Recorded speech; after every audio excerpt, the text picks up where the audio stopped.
limbo la biso ne boyeba tozo kenya tozo ka to ba na première stratégie bonne stratégie ou bien les incroyable stratégie de Tshisekedi et la communauté internationale pour neutraliser Joseph Kabila. Est-ce que vous dites que non?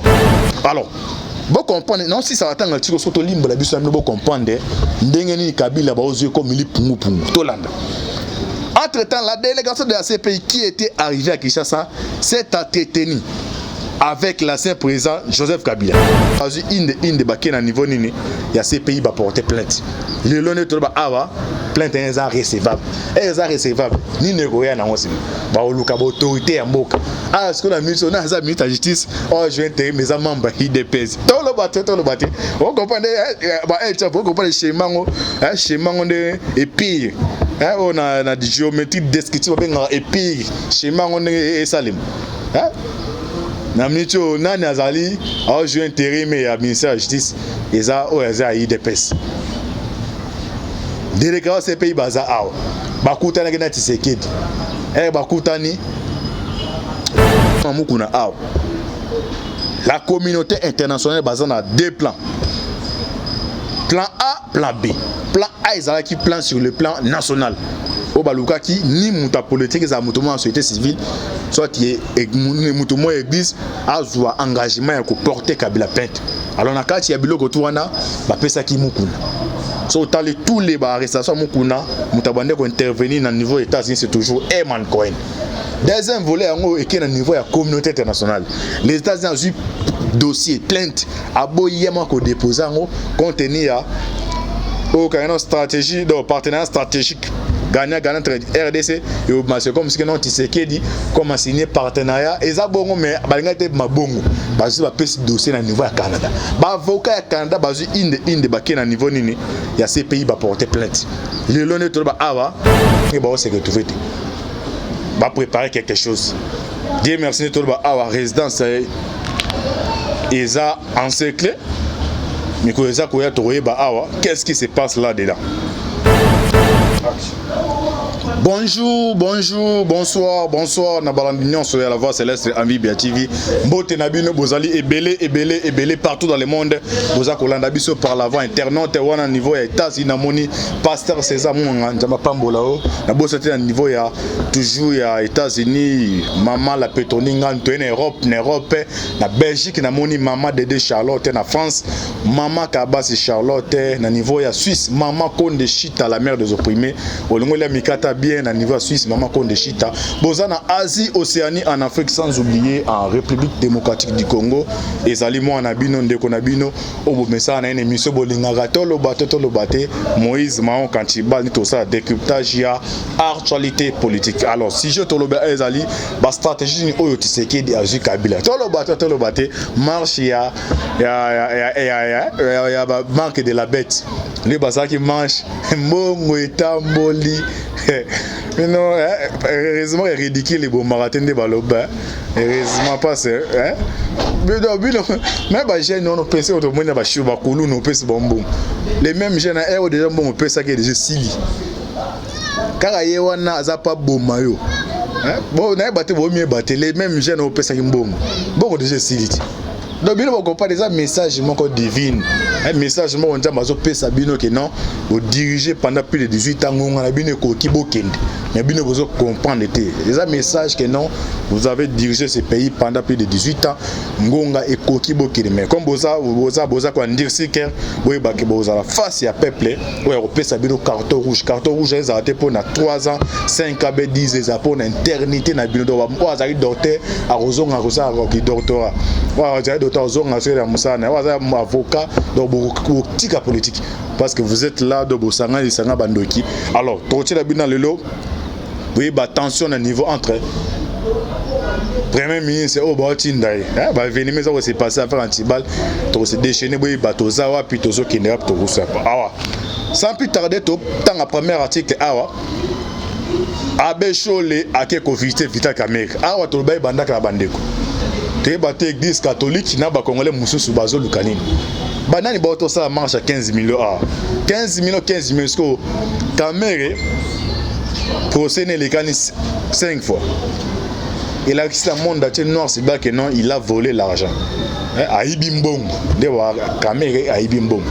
Alors, Abbé Cholé a quelques visité dans le prison Makala. Ni les accords se préparé dans Wanakati. Tu décortiquer awa, tu vas dans autant premier article, Bissame Bolanda. Comme ça, tu côté la Makambeze belé, c'est important. Tu autant dans premier article comme ça, tu limbola biso nabino. Alors, na premier article tu landa awa. Premier article d'abord, tu bandi la stratégie oyo les États-Unis d'Amérique a monté contre, y compris contre Joseph Kabila. Vous voyez que si Clément est tambola que non, tous les bassodos vous n'allez pas politicien, la peste bango tamba lukaba gagner armée. Alors situation ça s'est passé à niveau à Katanga, c'était pour permettre tout limbo la bise boyeba, tozo Kenya tozo Suka. Tout bas dans la première stratégie, bon la stratégie, on a les incroyables stratégies de Tshisekedi et la communauté internationale pour neutraliser Joseph Kabila. Est-ce que vous dites que non, na niveau armée toza réuni côté en même ligne, toza qui n'a plus de 120 généraux. La carte a 121 généraux, mais à l'exception généralement qu'on a quitté, c'était le général John Numbi. Nous avons déjà à contacter Katumbi. À contacter Katumbi par voie émissaire pour na koluka pour na bango babi que non, c'est comme si ba Katangé ba se retrouver ba préparer quelque chose. Dieu merci tout ba awa résidence eza encerclé mais ko eza ko ya toye ba awa qu'est-ce qui se passe là dedans? Autant de déclarations à John Numbi, on ne m'a que déclaration il y a un militaire, mais on a autre que notre déclaration politique, il y a politicien. Alors tu vois, dans la stratégie, tout le monde nous calme boyba, toza wapi tozo kene wapi tokosuka wapi.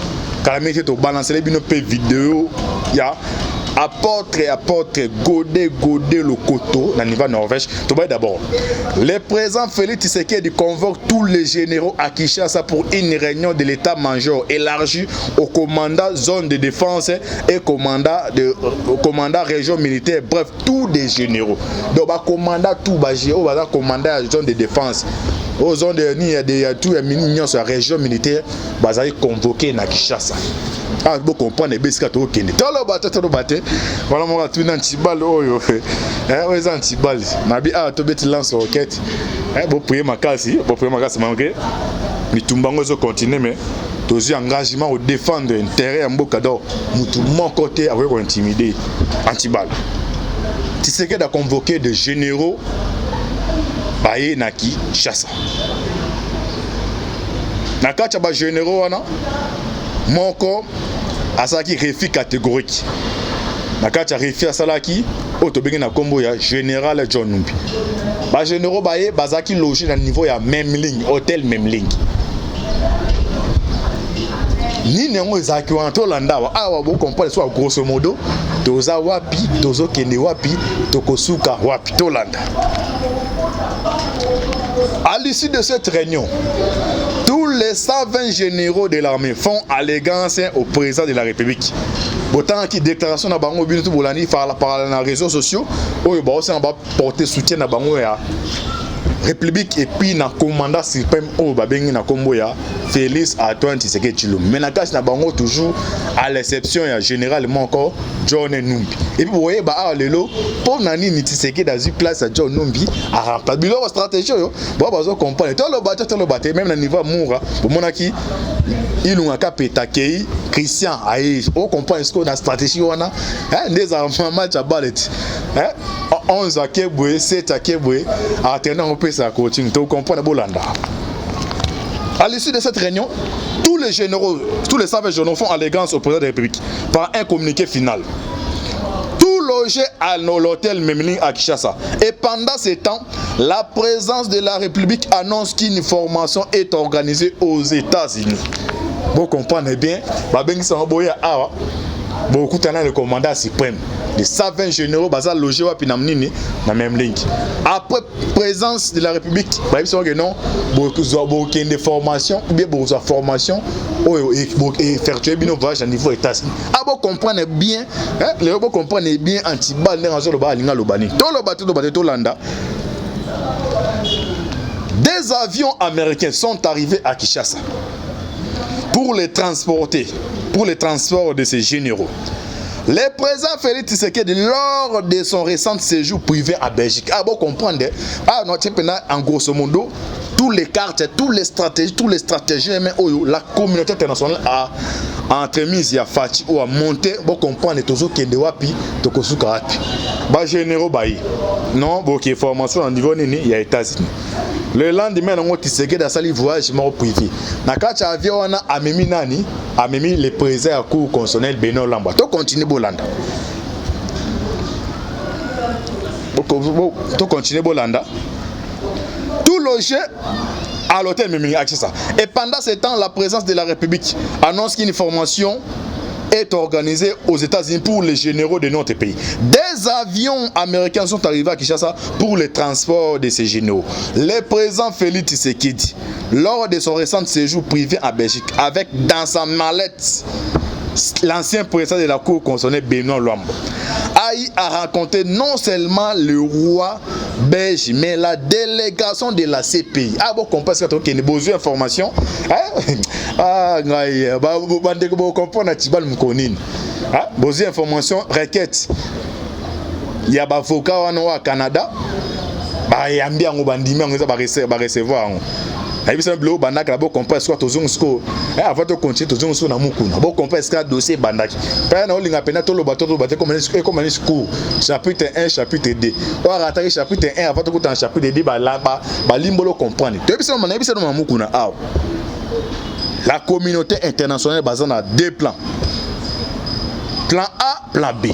Plan A est qui plan sur le plan national. Au baluka qui ni muta politique za mutumo en société civile soit qui est mutumo église a joie engagement ya ko porter Kabila plainte. Alors na kati ya biloko tuwana ba pesa ki mukuna. So tali tous les arrestations mukuna mutabande ko intervenir na niveau États-Unis c'est toujours Herman Cohen. Deuxième volet en est au niveau de la communauté internationale. Les États-Unis ont eu dossier plainte à boyema ko déposer en contenir aucune stratégie de partenariat stratégique gagnant entre RDC et au Massé comme ce que non Tshisekedi comme signé partenariat et ça bon mais balinga te mabongo parce que ba pesi dossier na niveau ya Canada ba avocat ya Canada bazu inde ba ke na niveau nini ya ces pays ba porter plainte le lone to ba ava plainte est recevable ni négocier na ngosi ba oluka ba autorité ya mboka ce que la mission na za ministre de justice je vais intégrer mes membres IDPS to lo baté on comprend ba on comprend le schéma de et pire on a la géométrie descriptive et pire schéma on est salim na micho nani azali je vais intégrer mes ministère de justice et ça IDPS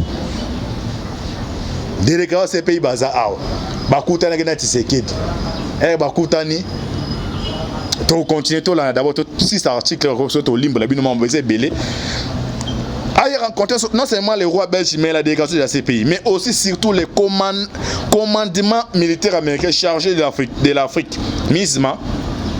Nous signalons ici que l'ambassadeur des États-Unis en RDC est un ancien marine militaire américain. Entre-temps, mon ambassadeur Marc Amer au hasard à travers un service de renseignement une centrale internationale agence à niveau à Côte d'Ivoire entre 2002 date des sécurité au monaza anji tozomona à travers kuna attaque tu es déjà sur ni accompagné moko ya masanga mazaki agent ya service pour nani ba compagnie bagbo a commencé à lire moi ko se poser na ba occidentaux ba dépêcher qui tinda ye abeti kuna ba 3 ans ba 4 ans sur ba 3 ans ba date pour la police zate mais en histoire ni ba abeti ba 3 ans ba 2 ans tinda ke kuna ba ba no moto c'est ça ninga si na service en travail bon mon na baliment na ba ba changer déjà c'est comme déjà agent service a dit que non RDC ils ont ba frontière autant tant président de la République côté tout a eu formation ba top secret pendant des émissaires ba firme ba lobbying ya ba espionnage dengue ambassadeur Wazali. Alors à part ça à travers na katia c'est un ancien marine militaire américain. Hier mutu annonce biso ana bino te que non la tempête arrive. Ba tu vas comprendre mais la tempête arrive, ba soda meke ba kan Kabila. Tu sais c'est souvent là napenda antibalo comprendre émission tel antibalo ba aux en difficulté même si aux débat batou aux on peut ça bango ba actualité en boka ba tout napenda mamozolo bozia. C'est ça au ba benga des informations état. Alors bon comprendre non si ça attend un petit soto limbo la biso bon comprendre ndenge ni Kabila ba ozo comme li pungu to landa. Entre-temps, la délégation de la CPI qui était arrivée à Kinshasa s'est entretenue avec l'ancien président Joseph Kabila le lundi passé. Actuellement, les services de sécurité et renseignement américains et israéliens sont en train de se éparpiller et font le travail accompagné parfois de la MONUSCO. Bon, moi déjà, reprise à voir les bandits. MONUSCO ça là vient à niveau ya niveau ya est parce que on a langage il y a marque de la bête on a El Champo marque de la bête FCC non Kabila tsaki mboka na ba frontière tout ezaki sécuriser mental lo c'est ça stratégie d'abord c'est ça bando préparer maintenant au côté ba dossier c'est bien au côté tout ce temps atiko to limba biso bino. Actuellement les services de sécurité et renseignement américains et israéliens sont en train de s'éparpiller et font le travail accompagné parfois de la MONUSCO. Le président Félix Tshisekedi est allé à Brazzaville sans aucun ministre. Mais là, on peut comprendre. Hein? François Béa a le conseiller spécial en matière à présent. Conseiller spécial en matière à présent. En matière de sécurité. Souvent, tous les voyages au président effectués à niveau Libanda. Bon, on a François Béa. Mais cette fois-ci, le président a effectué un voyage à niveau à Brazzaville. François Béa a quitté. Pour la quitté, ce que tu continues à Mouzindo dans les Cambo comprendre, Antibal aligné à l'Obani. Tête à tête, Benoît Luamba et Félix Tshisekedi. Tolanda Makambo, Benoît Luamba, a présent pour consonner à ABC. Félix Antoine Tshisekedi Tshilombo. Tolanda awa, pour comprendre, et ce que je suis un vieux papa. Ah bon, là, bien. Qui c'est Benoît Luamba Boy. Pour actuellement, il est maintenant à Bruxelles. Hein? Bah, tu sais, parce que ma femme, il m'a dit,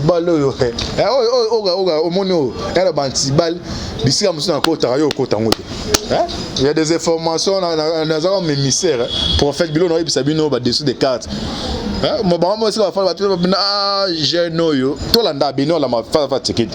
Je suis un vieux papa.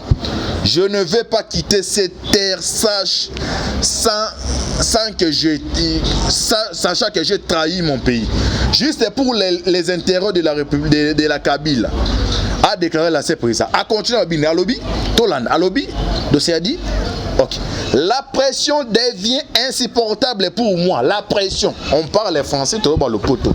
La pression devient insupportable. C'est ça. Pression des autres.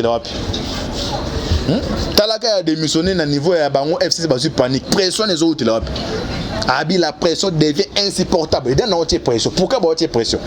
Car tu montres que Wana Yako. Les présidents des pays devant fait accompli, baptisé, destruire. Des blocs autour mon qui au taillon mando ça là. Ils avaient présenté. Il y avait un plan là ce comme thème d'abord ils avaient Benoît Lambo. So Benoît Lambapé a talé que non et à la livre mambezo qui est là awa na comme les gens mon col mais faut en kufa na honneur. Il est quand même na qui mon col à reconnaître kufa na honneur à qui ko luka mukonja mo kana. Et ça no bloc ba c'était les 4 juillet face à face awa va faire ça bimanaï.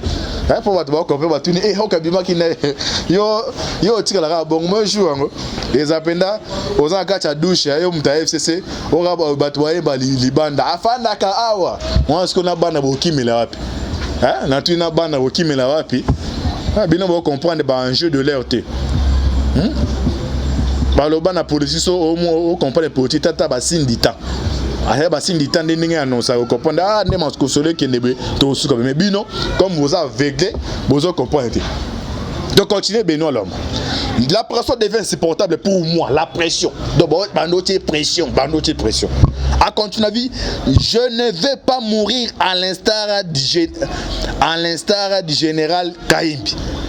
Acceptez ma démission. Là, il adresse, pardon, Toba Lingala, a adressé un pas de sécurité. Avec une lignité, dans ce qu'on a Delphi Kaimba Souki, Nae Kokuta Anayo. on dit ma démission nanga mais au garantie to landa to lo baté là on va être pour faire ce que bota bi Antibalo yakobo mabiso hein. La pression devient insupportable pour moi. Je ne vais pas mourir à l'instar du général Kayimbi. Acceptez ma démission et trouve-moi un pays en Europe. Trouve-moi un pays en Europe. Trouve-moi un pays en Europe. C'est ça. Bah mon oyo Benoît Luamba a pesa ki na mukondi mboka. Bazo tianga ba pression mais ngi tina suka ndenge de fait Kayimba swaki. Nazo démissionner ndima démissionner nga luki elenge ska ofanda. Yango jour président kenda ki pan système en mallette baké naï. Alors na dessous les cartes dans son abeti awa. Ni les a quoi arriver siko. Ndé comment benga téléphone à tout ninga mentibal. To CP un changement au niveau ya militaire. Pourquoi président tirer la zone aussi général ami stango faut que vous comprendre hein Antibal ça redéchire tout le batté hein na bossa un peu si mingi mbote na John Maboke Benoît là c'est ma caméra na mande retour ba oiseau se démission na prière général Amisi entre yé na défait Kayimbi et pardonna dans John Numbi on est aussi batté. Na kata liste ya na bibe 4 généraux. Batikali 2. Bazay 4 généraux. Pardon 5. Oya munga wa longa siko ilunga. Oya Kufi John Numbi Amis na Mundos 5. Au pendati États-Unis, bazay tirer les notes après to collaborer na armée RDC mais à condition que non des généraux va commettre des crimes contre l'humanité au bafoué droit de l'homme base à l'écarter. Parce que président pendant là qui a mabi que non na na précipitation érosonné mabi a qui na malembe Kayimbi mo bisu kanene kabila asukisi ilunga akei batira misatu John Numbi Amisi na Windows John Numbi na scène akei batira combien de aso les deux wana ba ebe que non na rimaneme au salima awa niveau armée bon ba okindi. Mais est-ce qu'ils ont appris des formations au bas fournir tina John Baba que non il y a déjà ba kende ko funda ngai ba ja wana bazari plan ba salaki ah talo batanti tiba c'est des chané hein talo batanti il y a un plan au bas salaki. Quand il y a plan, plan, c'est le général Amis. Parce que tu sais comme un politicien. Comme on battre qui plan, jamais qu'on a bonheur sur nos côtés. Oh d'abord Zaki comme le meneur à plan, ça les carter. Bah tu les sous confiance, ils vont faire sortir d'autres plans. C'est ça la politique. Hein? Même de Mozano, Bazou, Batinho, par exemple, faire des missions, Freto, par exemple, dans Mokate, so comme il la compagnie, Balon la Batinho sur des salades de tous les façons, sentinelle la Tikala, à travers cette deuxième nom Mukonji, qui est c'est ça la politique Salima. Mais il y a des gens, la politique, on dit massé qui, on dit présenté, ah non, il faut ça, mais non, politique, il y a des cartes. Pourquoi à Miss Namundo Batikana, il y a des informations sur autisme qu'on va livrer. Mais à travers une nomination dans la matière de fonction, jusqu'à confiance et pas mon konjamoka, ils vont maintenant livrer tous les secrets. Parce que dans mon région à Galako Bandeko, région à Galako Zomona, région à Galako, c'est dans ma cambe belé. Bien on la RDC ma cambe c'est belé. Alors des amis soana, il va dessus des cases, il y a un niveau ya plan o ya na Rwanda, ils ont boué, est-ce que tête la school, so tu sais que à qui un voleur ou on a bon sombala encore, peut-être des flux d'informations mutsanga zoté. Alors il faut écarter bazaki ba des obstacles à ma casse.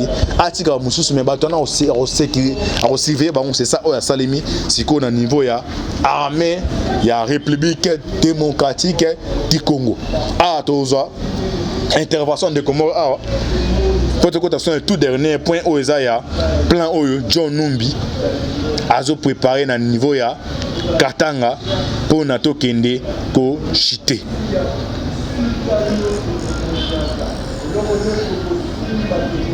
Tout d'abord na plan d'abord ya oyo John Numbi a préparé na niveau ya Katanga pour to chité.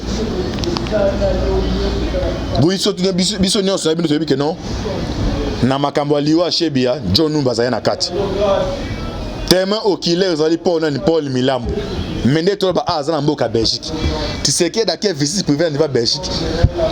Arrivé au coup de Paul Milambo, a eu requête n'a APC par Paul Sampo. Ah Paul Sampo a numéro FIDH ou droit de l'homme. Il y a une mutature requête que pas te Paul Milambo, bobo a témoin qu'il est. Parce que John Numbi na Kabila qui ngom na tinda muto a éliminé Floribert Chebeya. Alors, il faut un mécanisme pour permettre au cas où vous tenter ba longola non c'est éclaté. Azu John Numbi a tient un niveau ya Katang. De tout ba ana kata fermer on a contrôler plus de 3000 ba jeunes. De tout ba d'ailleurs vous éparpillé. Pas vous éparpillé. Hein? Bon, à l'assaut, comme cerveau monté à plat, on a une rebelle, j'ai un Kyung. Mais Dieu merci, auditorat militaire à Lubumbashi, Batina une invitation. Par travers invitation, tout le temps un paragraphe, mais c'est très important. Tout le monde peut-être comprendre les généraux la question de l'Obani, mais tout le temps un paragraphe, pour comprendre tout Malobane, tout le paragraphe en Tolanda. Tout le paragraphe, pour comprendre ce qu'a ma solo et ce qu'il est là.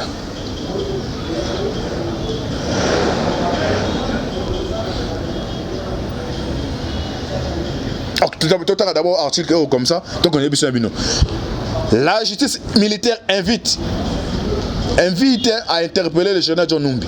La sortie médiatique du général John Numbi sur les récentes nominations par les chefs d'État n'a pas rencontré tous les esprits de la même façon. Nombreux sont ceux qui estiment que ce ex-inspecteur général de l'armée congolaise a défié l'ordonnance du président de la République. Le député national Bindoule Mutombo, Crispin, est du nombre. Dans un message sur son compte Twitter, le lieu de Boutembo appelle ses hauts officiers militaires à différencier l'armée et la politique.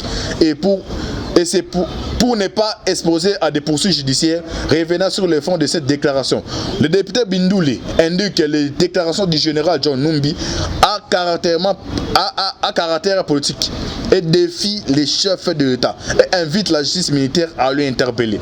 Écarté de la chaîne de commandement, le général John Numbi n'a pas bien accueilli sa nouvelle situation. Après s'être félicité de son palmarès au sein de l'armée devant le notable Katangé venu à sa rencontre le lundi le 21 juillet, il indique que le président Félix Tshisekedi a été induit en erreur. Les éloges du président lui ont attiré des ennemis. Alors, Aïzali d'abord Makamabindu l'a dit, mais maman elle Kamezani. John Numba sa déclaration. Nakata déclaration dit que non. Ngai naza d'abord nini l'agneauté. Donc c'est l'agneau qui ôte le péché du monde. Dans ça agneauté va pousser été azongi la caractère disciplinaire militaire. Donc ça dit asima mdi pour revendiquer. Quand un général Nabara John Numbi a tenu ba papa bongo bandeko les a plaisanterie, il faut jouer prendre en sérieux ma casse. Alors dès que ba awa réunion à conseil de ministres Kota Lelo. Il lunga sa qui rencontre na président boy. Ah lelo mukoma rolela awa. Il lunga ilukambo. Oyo ba shadari ba el champo baza ko manipuler de mwana muke. Ça déclaration bozo linga ça la bras de fer avec les chefs de l'État. Dès to ba sa qui audience ko tam konza ba boy yango NON. Na réunion conseil ministre Lelo. Na réunion conseil ministre Lelo. Si pour ezali.